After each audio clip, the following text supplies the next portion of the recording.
Online education में कक्षा 10 के सभी विद्यार्थियों का स्वागत है। प्रिय बच्चों, कल के वीडियो में हमने आपको हिंदी पद्य खंड के अंतर्गत आने वाले आधुनिक काल में प्रगतिवादी युग के बारे में कुछ प्रश्न और उनके उत्तर कराए।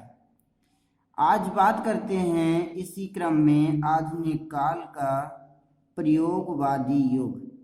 प्रयोगवादी युग, जिसे नई कविता का युग नाम से जाना जाता है, इसके अंतर्गत पहला प्रश्न होता है, प्रयोगवादी काव्य की दो विशेषताएं लिखिए।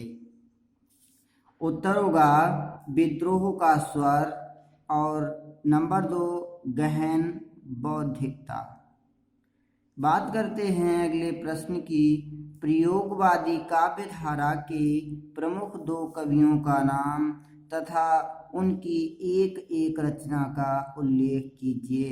तो प्रयोगवादी काव्य धारा के दो कवि जिनमें प्रमुख हैं गिरजा कुमार माथुर और धर्मवीर भारती।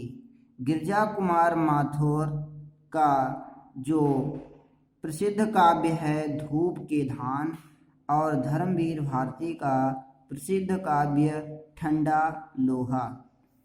इसी क्रम में चलते हैं अगले प्रश्न की ओर।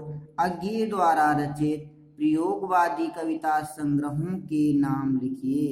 तो अज्ञे द्वारा रचित प्रयोगवादी कविता संग्रह में नंबर 1 कितनी नावों में कितनी बार और नंबर 2 अरि ओ करुणा प्रभा में। अगला प्रश्न, प्रयोगवादी कविता का नाम नई कविता कब पढ़ा। जो हमने आपको बताया इसको नई कविता का युग कहते हैं, तो ये कब पढ़ा? 1954 ईस्वी में। इसी क्रम में अगला प्रश्न चलते हैं कि तार सप्तक कब प्रकाशित हुआ, इसके संपादक का नाम लिखिए। तो तार सप्तक होता क्या है कि इस सप्तक के अंतर्गत 7 कवि एक साथ अपनी रचना लिख कर के एक छोटी पुस्तिका बनाते हैं, उसको तार सप्तक कहते हैं।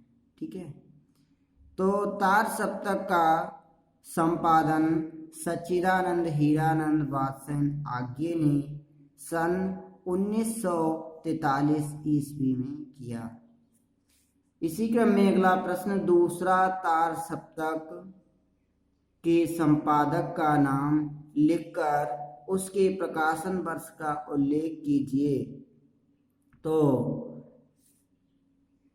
दूसरा तार सप्तक जो था उसके संपादक अज्ञे यानी सच्चिदानंद हीरानंद वात्स्यन आज्ञे थे और इसका प्रकाशन वर्ष सन 1951 ईस्वी में हुआ।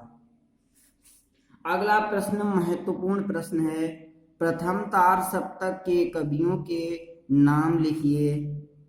तो प्रथम तार सप्तक के जो कवि हैं अज्ञे, गजानन माधव मुक्तिबोध, नेमिचंद, भारत भूषण, प्रभाकर माचवे, गिरजा कुमार माथुर तथा रामविलास शर्मा, यह प्रथम तार सप्तक के कवि हैं।